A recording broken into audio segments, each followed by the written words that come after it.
Hello and welcome to Community Update. I'm Martins Einabe and I'll be your host today. Bullying, failure, low self-image, and poor character decisions are at the heart of many of the challenges facing our youth today. Remi Ayodele is a certified Maxwell leadership team member and the CEO of Next Generation Empowerment. She joins me now to talk about the work they do to help our youth and their parents to overcome some of these challenges. Remi, welcome to the show. Thank you so much for having me. Yeah, so I know you're from California and welcome to Nova Scotia. Hope you're enjoying Nova Scotia weather. Well, yes, with my big jacket to help me weather the storm. So, you are the CEO of Next Generation Empowerment. So, what was your motivation for starting the company? Wow. My motivation for starting Next Generation Empowerment, it has three parts to it. The first part is the lessons I learned from my experiences during my formative years. I was one of those that hit the university early at age 16. And I was excited and made a lot of friends.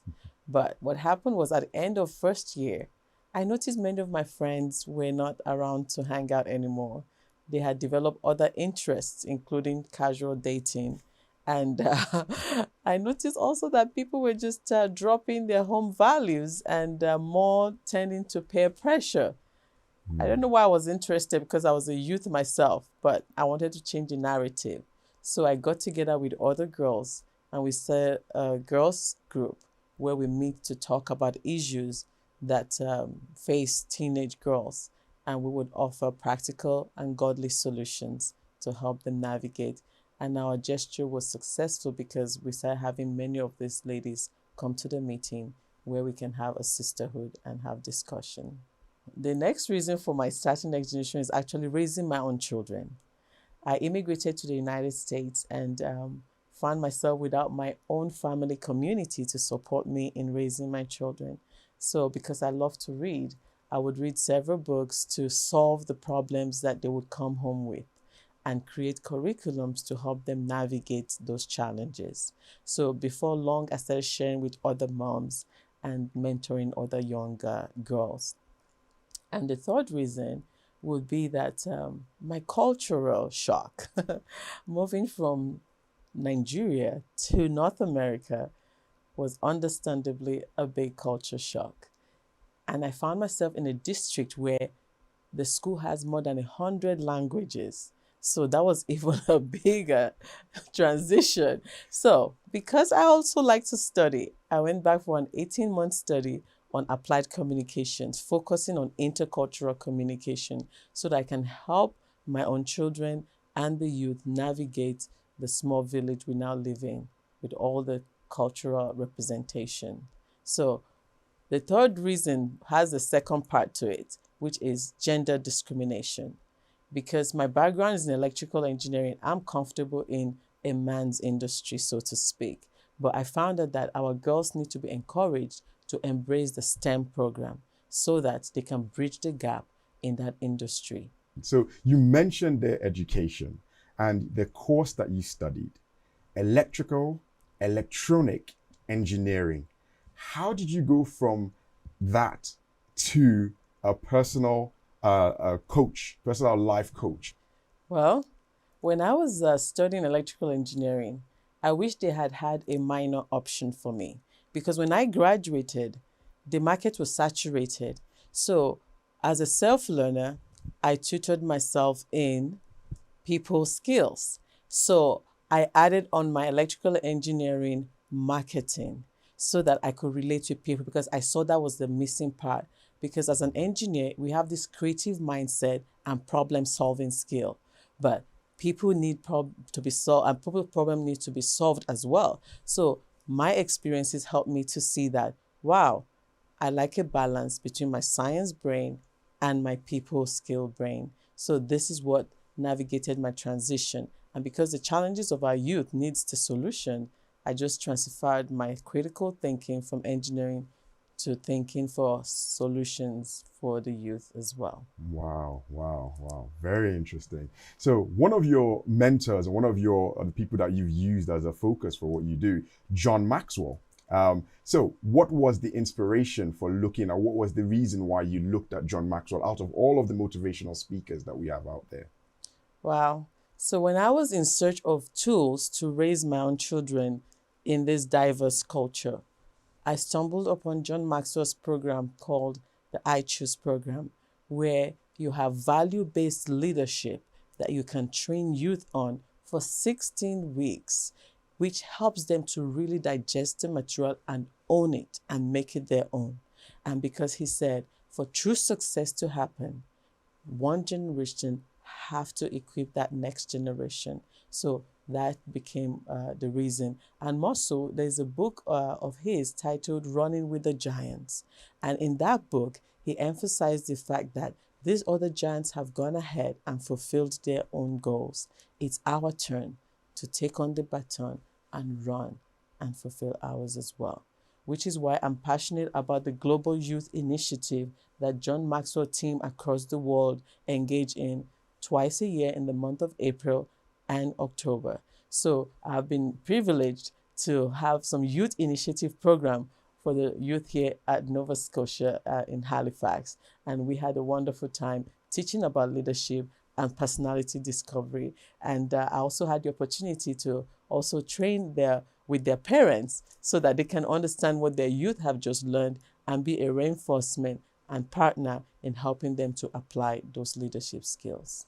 Awesome, awesome. And I can testify that my children attended that course as well, which they enjoyed. So well done. Thank you. So as a personal growth coach, you focus on teenagers. You focus on the youth, but specifically on teenagers. Why that group? Why that age demographic above all others? Well, going again back to my own formative years, age 17 away from home, I noticed the drift that took place the first year of college for most youth, going away from family values and resulting more to peer influence. So I figured out that if these values were well reinforced at home, there will be no drastic drift.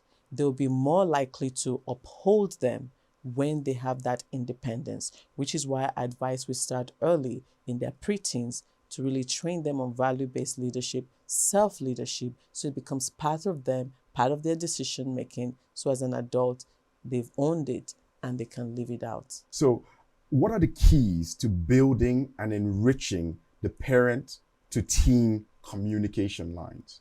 In order to build parent and teen communication, the parents have to first of all know themselves, because we all have a unique DNA that tells us who we are, how we behave, what we like, and what our personal preferences are. And so when that parent understands themselves, they will know how their personality is different from their teenager's personality. For example, in my search for tools to help youth, again, the John Maxwell team have what they call the DISC method of human behavior. So this reveals your strengths, your likes, your motivators, as well as your weaknesses and areas of strength. So when, for example, a parent is a dominant parent, which is the D in the DISC, and they have a child who is an influencing child who loves all the fun, there will always be conflict because the child wouldn't see why the parent is so stern. So being able to understand personality help you to speak the other person's language. And you know, there's a popular saying that says, treat other people the way you want to be treated. I beg to differ on this one. Why? Because as a dominant parent, you cannot speak dominant language to the influencing child. That child needs a different language. So in this case, you treat that child based on their personality, not your own personality. Wow, wow, wow. Because you mentioned something that's really interesting there. Speaking as a person of African descent or of Black ethnic descent as well, when you said the link between the parent to teen communication, you started off by saying the parent. Now, normally, that's a real paradigm shift from the way people look at things and think the problem is always with the child. So that was very unique there. And then you mentioned something else as well. You mentioned disc. What is disc? I know you mentioned the dominating and the domineering, or the dominating and the influencing. Could you give us the rest of what that means? Okay, the DISC is a method of human behavior that was researched that helps us to discover who we are according to our DNA. So the D stands for dominant, the I is for influencing, the S is for steady, and the C is for conscientious. So the D, they're dominant by name, influencing, they love attention. So you have to give them the attention. The steady, they do not like change. They like things to be steady. And the conscientious, they want things right all the time. So let's hit a real life issue. What advice do you give a parent whose child is being bullied either at school or at home? Bullying, by the definition of it, makes the victim feel less than, feel like they don't have any power of their own. But when we help our children understand their personality, the report shows them their strengths, it shows them their values, it shows them the skills that they bring to the table. This alone boosts their self-esteem. So the impact of a bully will not be as much on them, and they are able to stand up for themselves when they're faced with a bully. The flip side of it also is that the bully is acting based on their fear, because each one of those personalities have a specific fear. For example, the dominant style, they are afraid of being taken advantage of. So it might be that bully is acting as a bully because he feels he's been taken advantage of. So if we help the bully also discover who they are and why they're responding that way, it will help them to perhaps change and choose to grow their strength as opposed to defer to their weaknesses. So you're saying that there are characteristics that are in bullies that, if you don't know your own characteristics, or you cannot identify those characteristics in the bully as well, you are actually attracting some of that to yourself unknowingly. Unknowingly, yes. The general misconception nowadays is that, with children, is that, when they are grown at home and, you're taking care of them, that there's nothing for them to actually worry about. I mean, again, looking at that, background of, you live in my house, under my roof. What problems do you have? Why do you even have to even associate anything with failure? But how do you actually prepare children for dealing with failure? So, in order to prepare them for dealing with failure, the simple answer is teach them to learn from those failures, evaluate it, and go forward. But we know that is not that simple. So we go back to their personality. So for example, the C personality, the conscientious personality that wants things done right all the time, that greatest fear for them is fear of failure, because they want everything to be perfect. But when we can teach them that failure is your roadmap to learning something new. For example, the experiment that discovered the light bulb, history has it that he tried 1,000 times.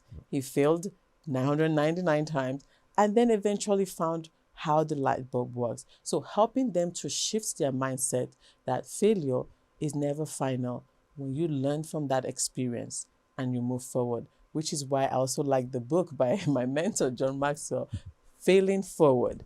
And the youth version said, sometimes you learn and sometimes you win.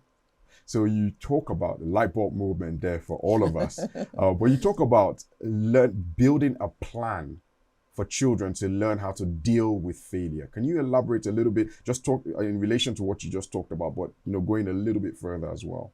So when they find out their personality, the report has a part that explains their growth areas, where they fall short, and the inherent weaknesses of that personality. So when we have that report, we can now take that list to help them to develop and grow from there. So which is why one of the educators I like, Linda Wyatt, she said, we cannot push them to success if we do not know them. So being able to navigate failure is, first of all, knowing that child's personality, know the inherent failures, and then build a growth plan so that they get out of their failures and move more towards their strength. so they can stand and be confident. Wow. Wow. Great, great, great information. So I'm going to change up a little bit, moving from failure. Now, how do you help a parent to identify a child that may be showing symptoms of low self-esteem? When someone has low self-esteem, it means that they do not know their value. They do not know their self-worth. Or at that moment, they're differing more to the weaknesses of their personality. So being able to understand that personality, we can motivate them to come out of the slum of the low self-esteem and climb up to their strength. Because when they can stand up with their strength, it will minimize their weaknesses so they can grow from there and have true success. Awesome. So some of the testimonies that you have on your website, they reference mothers who have issues with their teenagers and, their teenage daughters, actually, was one of the things that you mentioned there. So what are the challenges that mothers or parents are facing with their teenagers that are different from maybe 10 to 20 years ago? Wow. Once you say 10 to 20 years ago, we're in this technology age where everything is astronomically changing. So bullying, for example, 10, 20 years ago will happen in school perhaps, and you say goodbye to the bully. But right now, with the influence of social media, online bullying can be with you 24 hours a day. So that alone is a big difference.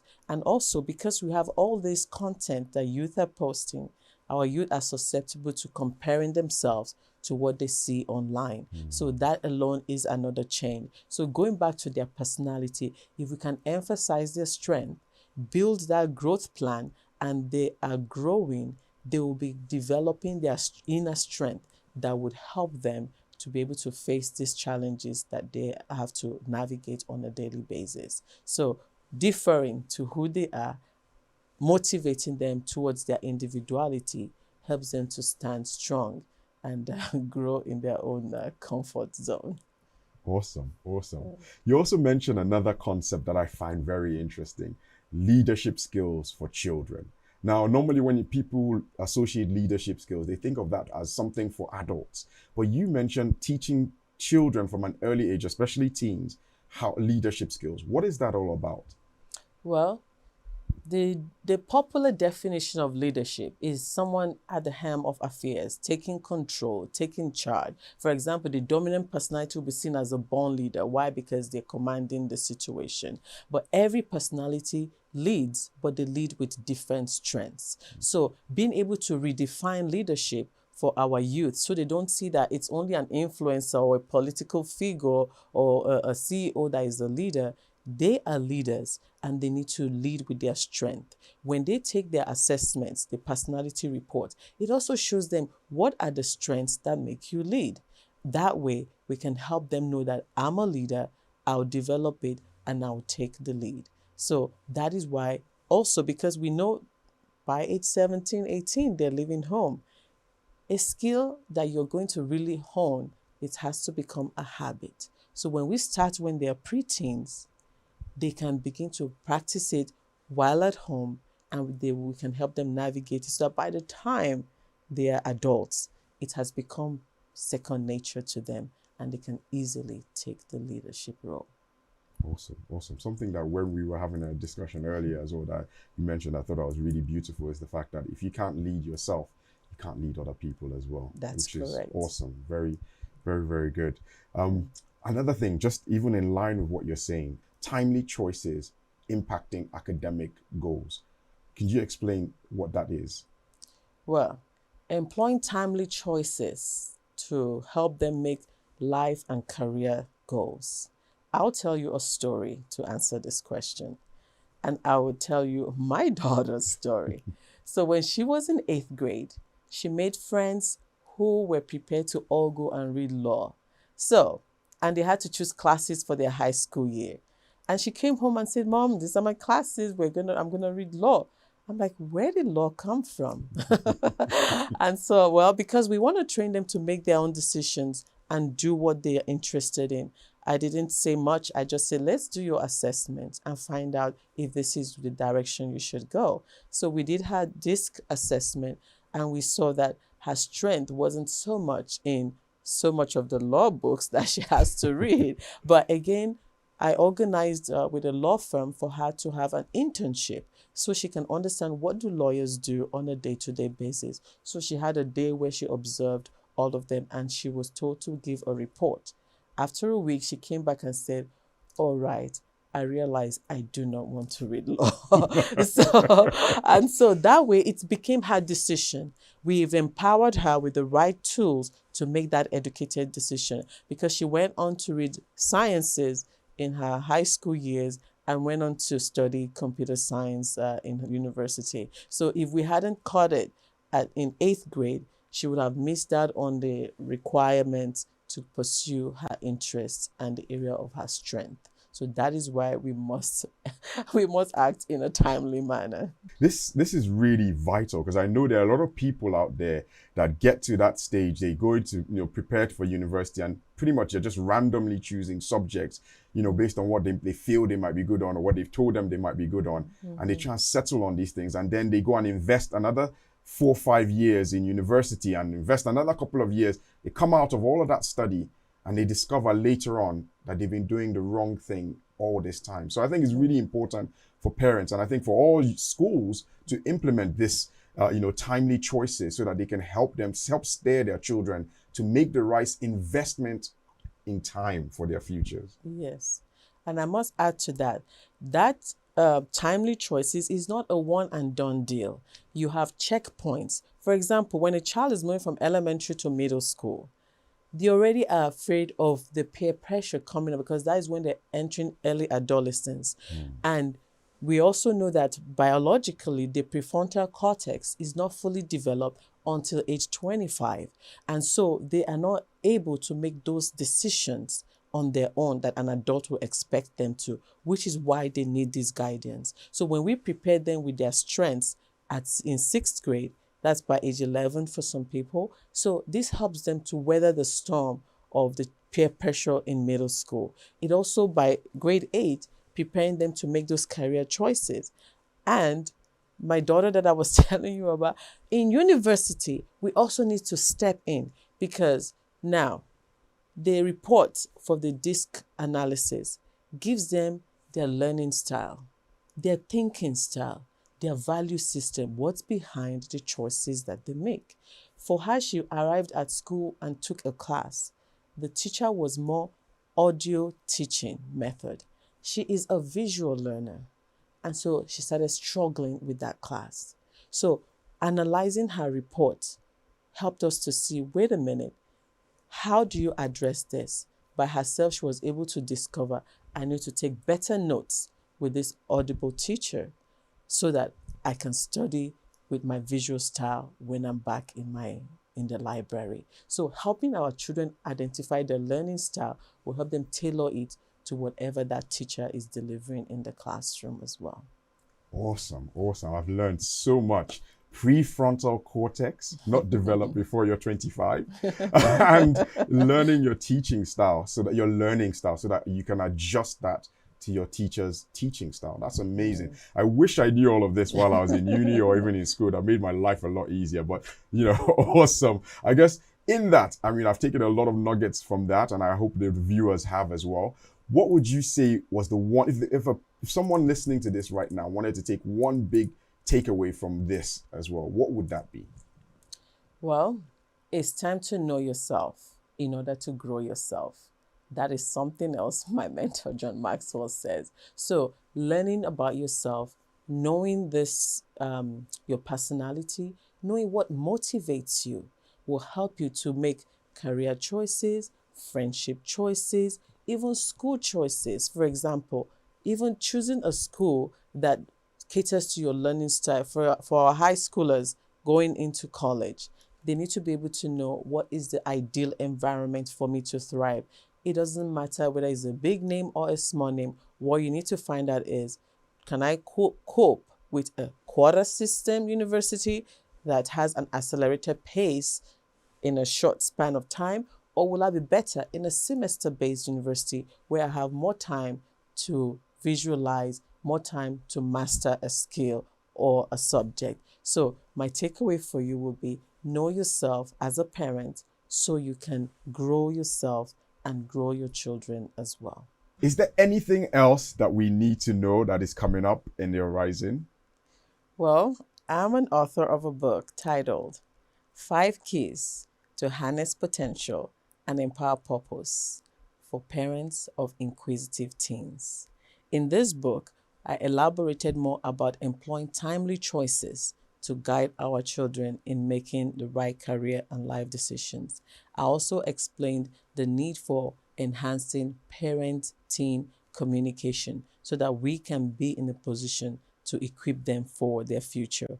And as a free gift to the community, you can visit my website and get it as a free download for your use. Amazing, Remi. You even brought gifts as well. Thank you so much. Obviously, we can go on and on and on. But unfortunately, time defeats us. But please tell them where they can get contact with you. Well, they can find me on my website, www.nextgenerationempowerment.com. And on there, my social media handle is on there as well. You can just click and it will take you right there. Thank you very much for coming to our community update. Thank you so much for having me. And that has been Remi Ayodele, a certified Maxwell Leadership team member and CEO of the Next Generation Empowerment. I am Martin Zainaber, and I'll see you soon.